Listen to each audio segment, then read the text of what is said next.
നമസ്കാരം. പതിരും കതിരും. നിലത്ത് കിടക്കുകയും വേണം, ചവിട്ട് മേടിക്കുകയും വേണം എന്നൊരവസ്ഥയെപ്പറ്റി പണ്ടത്തെ മനുഷ്യർ പറഞ്ഞു കേട്ടിട്ടുണ്ട്.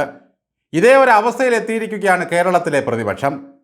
പ്രതിപക്ഷത്തിരിക്കുമ്പോൾ പോലും ഈ ഒരു വർഗത്തിൻ്റെ നെറികേടുകളും മുൻകാല ചെയ്തികളും ഓർത്തോർത്ത് ചിരിക്കുകയാണ് ജനം. നിലയും തെറ്റി മനുഷ്യരശേഷം വലയും കലിയുഗമേറമുഴുത്താൽ എന്ന് പറയും പോലെ ഈ കലികാല കമ്മ്യൂണിസ്റ്റ് യുഗം എല്ലാ അധാർമികതയുടെയും സ്വാർത്ഥതയുടെയും അസത്യങ്ങളുടെയും ഒരു കാലമായി മാറിയിരിക്കുന്നു. മനുഷ്യർക്ക് നല്ലതും ചീത്തയും തിരിച്ചറിയാനുള്ള ശേഷി നഷ്ടപ്പെടുന്നതാണ് ധർമ്മച്യുതി എന്ന് പറയുന്നത്. പണം മാത്രമായിരിക്കും മനുഷ്യൻ്റെ യോഗ്യതയുടെയും കുലീനതയുടെയും മാനദണ്ഡം എന്ന് വരുമ്പോഴാണ് അത് മൂല്യങ്ങളുടെ തകർച്ചയായി മാറുന്നത്. ഈ വക ദോഷങ്ങളെല്ലാം ഇപ്പോൾ കമ്മ്യൂണിസ്റ്റ് പാർട്ടിയിൽ ഒത്തുചേർന്നിരിക്കുകയാണ്. സ്വന്തം കാര്യം സാധിച്ചെടുക്കാൻ എന്ത് കള്ളങ്ങളും പറയുക എന്നത് ഇവരുടെ ഒരു ശൈലിയായി മാറി. ഇപ്പോഴിതാ നിയമസഭാ കയ്യാങ്കളി കേസുമായി ബന്ധപ്പെട്ട് CPM വമ്പൻ തിരിച്ചടി നൽകിക്കൊണ്ടാണ് ഹൈക്കോടതിയുടെ വിധി വന്നിരിക്കുന്നത്. 2015 മാർച്ച് 13 അന്നത്തെ ധനകാര്യമന്ത്രി KM മാണി ബജറ്റ് അവതരിപ്പിക്കുന്നത് തടയാൻ LDF MLA നടത്തിയ പ്രതിഷേധവും അതിനെ തുടർന്നുണ്ടായ കയ്യാങ്കളിയുമാണല്ലോ ഈ കേസിന് ആധാരമായത്. സഭയ്ക്കുള്ളിൽ ഇടതു വനിതാ MLA അപമാനിക്കുകയും കയ്യേറ്റം ചെയ്യുകയും ചെയ്തു എന്നാരോപിച്ച് രജിസ്റ്റർ ചെയ്തിരുന്ന കേസിൽ UDF മുൻ MLA K Sivadasan Nair, MA വാഹിദ്, ഡൊമിനിക് പ്രസന്റേഷൻ എന്നിവരെ 2024 തന്നെ ഹൈക്കോടതി കുറ്റവിമുക്തരാക്കിയിരുന്നു. മുൻ MLA ആയിരുന്ന AT ജോർജിനെയും ഹൈക്കോടതി കുറ്റവിമുക്തമാക്കിയിരിക്കുകയാണ്. ഇതോടെ ഈ കേസ് നിയമപരമായി നിലനിൽക്കില്ലെന്ന് ഹൈക്കോടതി വ്യക്തമാക്കിയതോടെ ഈ വിഷയത്തിൽ LDF നേതാക്കൾ മാത്രം ഇനി വിചാരണ നേരിടേണ്ടി വരും. വനിതാ MLA മുൻനിർത്തി ഭരണപക്ഷത്തെ തടയുകയും ആഭാസത്തരം കാണിച്ചുകൊണ്ട് ശിവൻകുട്ടി അടക്കമുള്ളവർ നിയമസഭ തല്ലി തകർക്കുകയുമാണ് ചെയ്തത്. സംഘർഷത്തിനിടയിൽ ഇടതു വനിതാ MLA KK ലതിക, ജമീല പ്രകാശം, ഗീത ഗോപി തുടങ്ങിയവരെ തടഞ്ഞുവെച്ച് അപമര്യാദയായി പെരുമാറിയെന്നായിരുന്നു UDF നേതാക്കൾക്കെതിരെ ഉണ്ടായ കേസ്. എന്നാൽ ഈ വാദം തള്ളിക്കൊണ്ടാണ് കോടതി 4 UDF നേതാക്കളെയും കുറ്റവിമുക്തരാക്കിയത്. അന്ന് ജമീല പ്രകാശം ശിവദാസൻ നായരെ കടിച്ചു പറിക്കുന്ന രംഗം നമ്മൾ ലൈവായി കണ്ടു. ഭാഗ്യം കൊണ്ട് മാത്രമായിരുന്നു ശിവദാസൻ നായർക്ക് പേവിഷബാധ ഉണ്ടാകാതെ വന്നത്. അതിൽ പിന്നെ നാരങ്ങ അദ്ദേഹം കൈകൊണ്ട് തൊട്ടിട്ടില്ല. ഇതിൽ പരാതിക്കാരിയായ ഒരു MLA KK ലതികയാണെന്ന് ഓർക്കണം. കഴിഞ്ഞൊരു തെരഞ്ഞെടുപ്പ് കാലത്ത് ഈ ലതിക സഖാവിൻ്റെ നേതൃത്വത്തിൽ കാഫിർ സ്ക്രീൻഷോട്ട് വിവാദമുണ്ടാക്കിയത് നമ്മളാരും മറന്നിട്ടില്ല.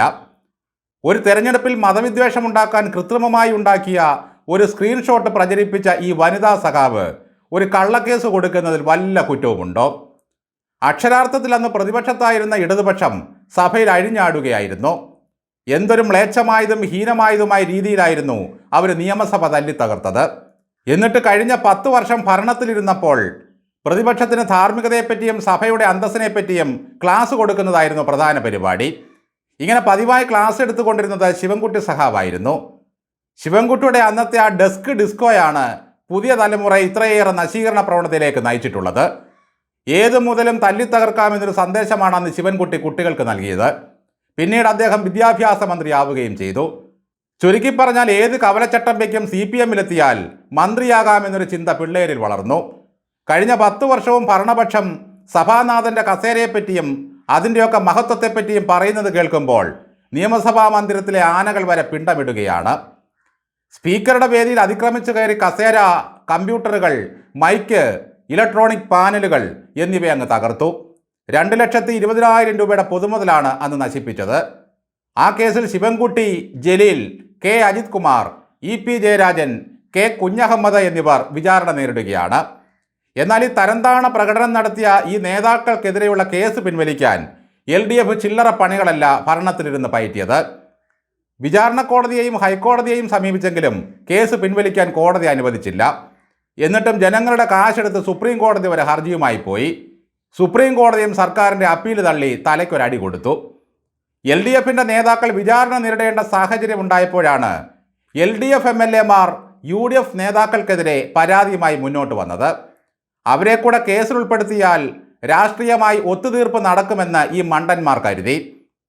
രാരിനെല്ലൂർ മലമുകളിൽ നിന്നും നാറാണത്ത് ഭ്രാന്തൻ പാറക്കല്ലുരുട്ടി താഴേക്കിടും പോലെയായിരുന്നു EP ജയരാജൻ സ്പീക്കറുടെ കസേരയെടുത്ത് താഴേക്ക് മറിച്ചത്. നാറാണത്ത് ഭ്രാന്തൻ കല്ല് സ്വയം ഉരുട്ടി മലയുടെ മുകളിലെത്തിച്ച ശേഷമാണ് താഴേക്കിടുന്നത്. എന്നാൽ കണ്ടവന്റെ അധ്വാനം കൊണ്ട് ഉണ്ടാക്കി വച്ചിരുന്ന ഒരു വസ്തു താഴേക്കെറിയാൻ ജയരാജന് ഒട്ടും ആയാസം വേണ്ടി വന്നില്ല. എന്തായാലും കടിച്ചതിനെയും കടി കൊണ്ടതിനെയും തല്ലിപ്പറിച്ചതിനെയും കസേര ഉരുട്ടി താഴെയിട്ടതിനെയും എല്ലാം കാലം വീട്ടിലിരുത്തി. ഇതാണ് ഏറ്റവും ആശ്ചര്യകരമായ വസ്തുത.